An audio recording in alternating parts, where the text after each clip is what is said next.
Welcome to Business Smarts Radio with Tom and Dr. Dave, the clean approach to building your successful business. Now, let's introduce Tom Borg and Dr. Dave Miles.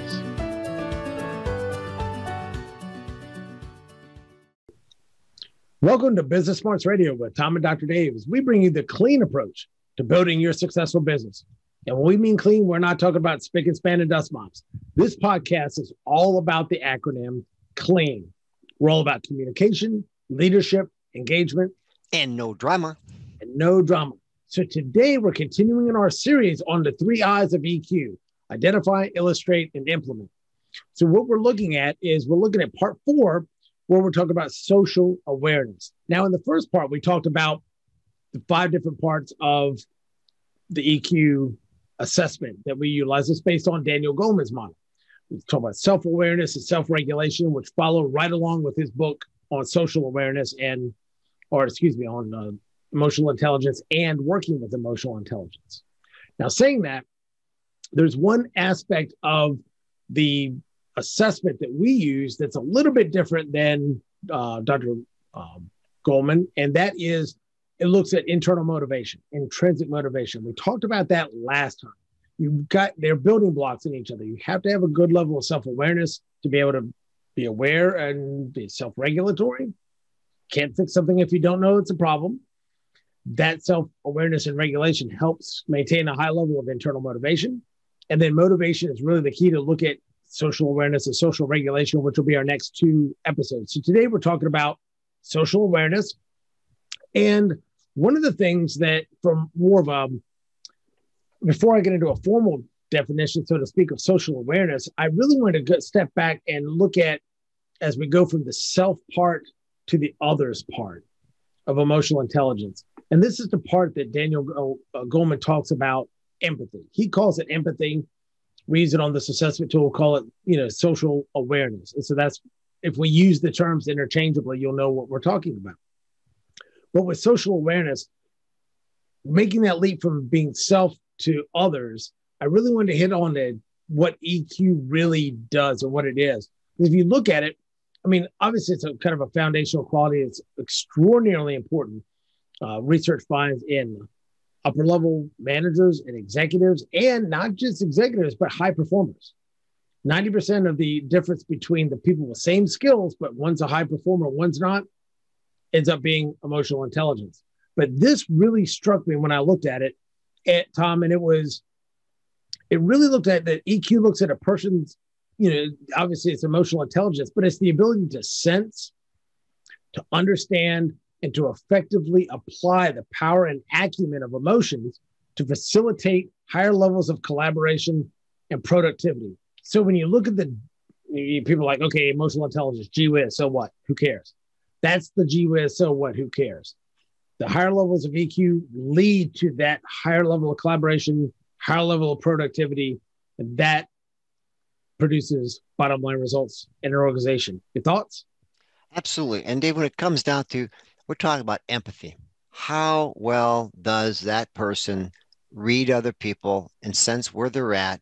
And can you meet them where they're at? And that's what we're going to talk a little bit more about here today when it comes to social awareness. But the key is you have to understand yourself first. That's why we covered the first 3 parts. And now we're getting into something that is going to really make a difference for our leaders, because you're going to be able to relate to their people better. And as a result, improve that type of a business relationship with their team. Yes. And as we go through this, I would challenge the listeners to think of some examples in their workplace and their work experience where you're like, oh, yeah, that would have been helpful. Ties this back to something that they've done. So as we've talked about a formal definition, so to speak, and what we mean by social awareness, just to put it into a contextual framework, just the ability to understand the emotional makeup of other people and how your words and your actions affect others, which is very important because you want to be aware of your own emotions, be able to regulate those. And then now I'm kind of, well, how does what I say and what I do affect others? But really, when you look about social awareness, the big thing with that is, I look at it as that's just your ability to read the room. That's your ability to kind of take, for lack of a better term, a room temperature. whether it's one person, you and them, or it's a whole crowded room full of people at a networking event or at a conference or at a at a manager's meeting. That's right, Dave. That could take a lot of different forms. But for instance, if you're in a manager's meeting and you got your team in there, and you start the meeting, you look around, you can see people's faces, you can read their body language. But I always like to suggest to my clients is when you start a meeting, start out with some questions. Find out where people are at. This is going to give you some time to just see and feel where people are, and at the same time helps them to feel like they're more in the meeting because they may be carrying with them whatever crisis they were trying to deal with before they stepped into that meeting or on that Zoom call with you. So this gives you some time to read where they're at, and at the same time helps them to get into the present moment with you. But that's a good way of just being more aware of what's going on in that room at the time. Yeah, because when you get a feel for what's going on in the room, you take kind of that room temperature. That feeling is going to have a big effect on the productivity of the people in the room, because it how you read that depends on how you're going to act or react. And matter of fact, before we even started the recording, you were talking about an example of a manager that was coming in late, and that I thought was really helpful. So give the listeners tell me about that example again. That was really good. So there was a company I was doing some work with. And the business owner, he was, you might say, a high D, and he did not tolerate people coming late to any meetings. Well, he had one of his managers who had been late once or twice before. They were waiting for him. Now the meeting was being delayed, so he just went ahead and started the meeting, and we knew that the owner was upset, and this was bothering him. Well, sure enough, the manager shows up, comes in the room, and he just let him have it. Now, did that have a powerful boosting effect for the rest of the team? No. Everybody sat there frozen, very tense. And what may have been a better approach at that time for that decision maker is to say, listen, I'm a little concerned about someone being late here. Let's take a 5-minute break, and we'll come back and we'll start this meeting again. That might have been the best way to handle it, because frankly, at that point, it wasn't going to be a real productive meeting. No. Well, if everybody's sitting there waiting like, Joe's not here. Hey, the boss is ticked.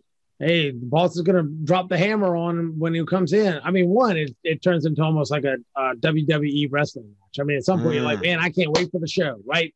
As soon as Joe comes in, he's going to drop the hammer on him, and it's going to be ugly.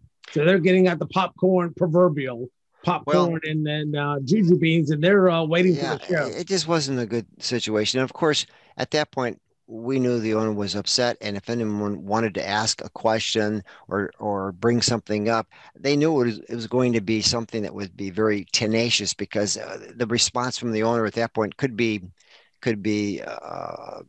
still affected by his outburst a few minutes earlier. So I think it's a matter of having some emotional awareness, in the sense that you're going to really be able to guide your own feelings, but now that is going to be torn towards your group, which we're talking about here, social awareness.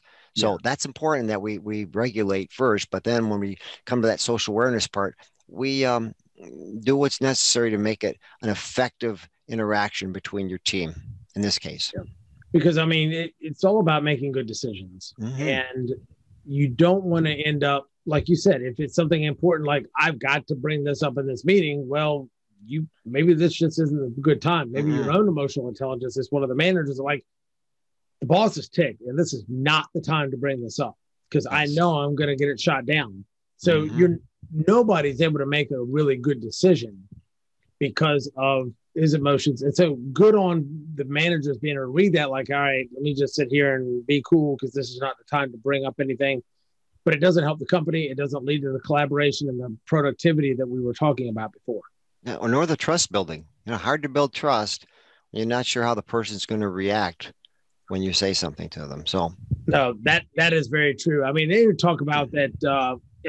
Leaders, research shows that leaders with a high level of EQ, they know that social awareness creates about 90% of the impact through two things: listening and engagement. That's right. So even if there's no definitive outcome, you don't have what are our next steps, our next action items reached, and you check the box, like you said, for the high D. Just most of that comes through, I'm listening and I'm engaging. And like I said, that gives you that ability to better read the room, one person versus a whole room full. And if you remember a couple of episodes ago, we talked about the emotional impact of negative experiences. And that if you really triggered and you have a significant negative experience, you can be out of commission as far as being your most productive for up to 4 hours. 4 hours.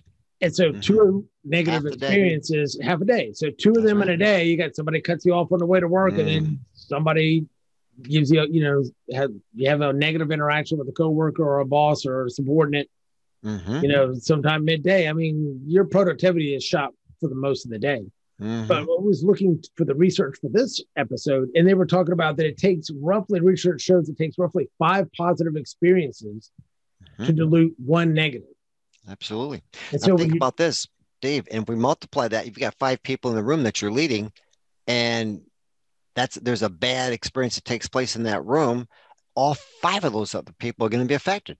Yes, for at least a little bit of time each, couple hours, even if not the whole 4. Right. So what does that do for your productivity? Down it goes. Exactly, because unfortunately now you have a multiplier effect. Exactly. Good point. So I'm wondering how much productivity they were able to do after that meeting when everybody was waiting for the boss man to drop the hammer on Joe. Not a whole lot. Not a whole lot. That's a challenge. Yeah, it's really sad. But we had some questions that we wanted to kind of throw out to some folks that I think were pretty good.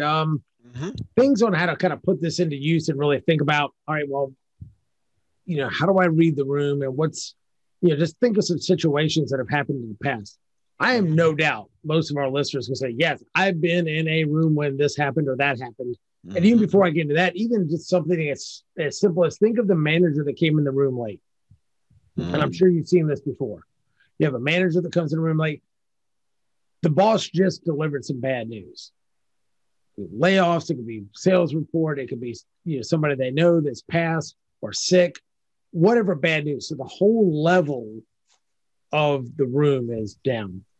So you're running late, you come bebopping in there, and you're happy, Mr. Happy Go, Miss Happy Go Lucky, and you're gonna sunshine and rainbows and lollipops and unicorns, and it's spread happiness time, happy, happy, happy. The problem ends up being that's not what the room is. So it just make yourself look foolish, and it really can cause issues because you didn't adequately read the room, the temperature in the room before you started going one way or the other. That's right. So what we're talking about, this goes both ways. Yes. And the leader as well as his people, we need to make sure that we're aware, socially aware. Absolutely. So I looked at one of the questions that said that we wanted to pose. It said, all right, if you've ever mentored anybody or you've been mentored, or same thing, any supervisor, manager relationship, have you had a time where you either pushed somebody too hard or not hard enough? You know what I mean? And then just think about it. Okay, well, yeah, I should have pushed them a little bit harder. Or, well, I probably was a little too tough on them that time. Just think about it. Going back, what could you have done differently? How could you have handled it differently? That's all. Ponder that for a little bit. That's very helpful. Okay. All right. So what else? Well, here's one. So how about this? Can you think of a time when you had to make a tough decision? How were your people affected by it? Again, if we really think through that process, if we have to make a tough decision, yes, not only are you going to be affected by making that decision yourself, but all of your people on your team. So were you upfront, open and honest right from the get-go with them? Again, that's going to build trust. That's going to build an open honesty and a dialogue. So these are just some thoughts for the people listening here today to consider when it comes to building that muscle of social awareness when you're dealing with your team. What's another? Well, and I was thinking even on that one that you mentioned, how many times have you been a tough time in business and you find out later that it was worse than what you thought, or you found out later that that the information you got wasn't as open or honest or upfront as it could have or should have been from the beginning. That's right. That even if you're not the one giving the information, you're the one getting the information, but still involved in that decision. That's a tough one as well. You betcha. So I think another one is, just think about, the are you open to the customs of other cultures? I mean, if we're thinking about, multicultural workplace or a diverse workforce, there you go. Do you try to assimilate when you're in the presence of other cultures? Do you try to be respectful? I mean, you're not, necessarily you can't replicate necessarily, but what can you do to be respectful and kind of assimilate the culture of what's going on? That's right. And Dave, I'd like to add to that is that not just whether a person's from another ethnic group, but if you have men and women in the room, that's being sensitive to that. Do you have older people, younger people? These are things that we need to be aware of in our ability to socially interact with our team.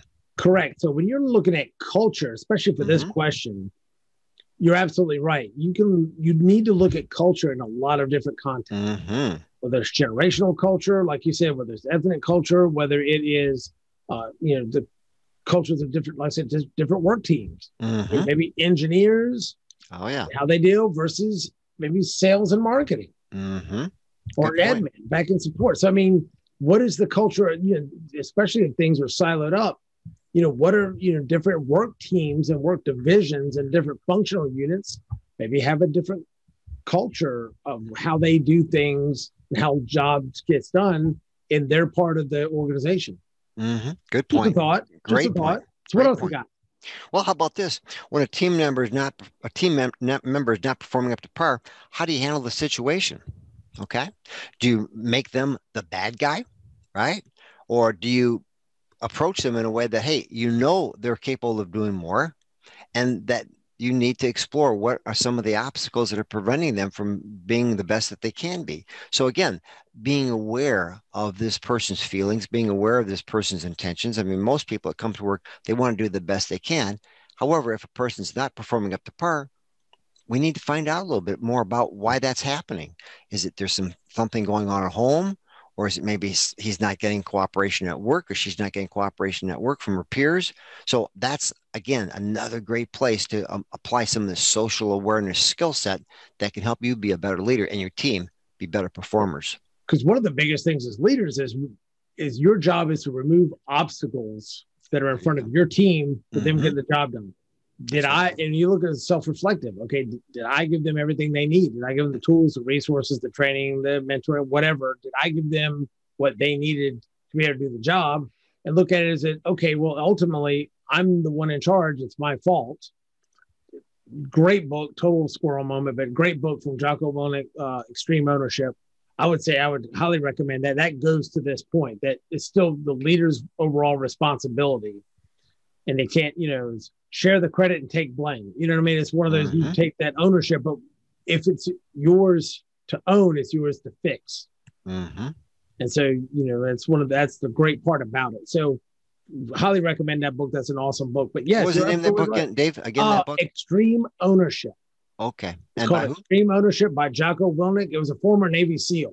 Okay. And it talks about great book. Like I said, I would certainly recommend checking out his podcast, checking out his YouTube stuff and his books.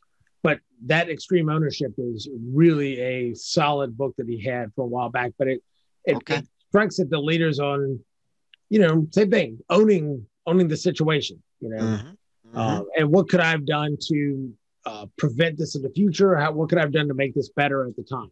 Okay. You've got another question. All right. So I think the last one we have here, a question that I would throw out to everybody to kind of ponder upon when you're looking at social awareness, is how would achieving a higher level of empathy affect your decision-making ability? If I could really, really work on my empathy, and I could really have a strong sense of empathy and empathize with the people that I work with, subordinates, managers, vendors, co-workers, and I could really kind of put myself in their shoes and try to see it from their perspective. How much better would our workplace be if we just took just a little bit of time to see things from somebody else's perspective? It may be a little bit easier for us to talk to that person if we can step back and actually put ourselves in their shoes, look at it from their perspective. And maybe if we don't understand it, I'll throw out something really crazy. How about we talk to them and just ask, hey, I don't understand where you're coming from with this, but I would love to know. Mm-hmm. And oh my God, just can I say it? Like, this is crazy, right? This is crazy. This is like the, wait, and there's more, thing on the infomercial.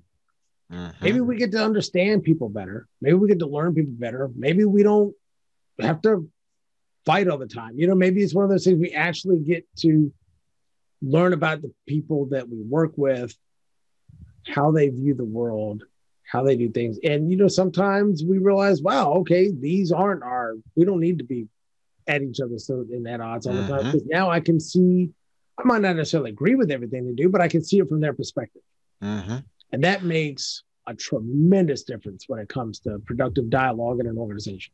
Absolutely. So just becoming more human, being able to let people be who they are, giving them the room to express who they are, and not playing the good guy, bad guy, but rather, hey, we're all on this team together. No one's perfect. No.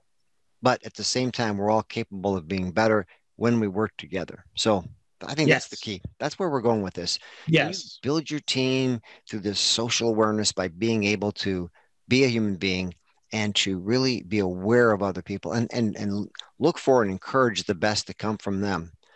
Yes. And at the same time, being the best that you can be when it comes to just using this empathy and this emotional intelligence that we all have.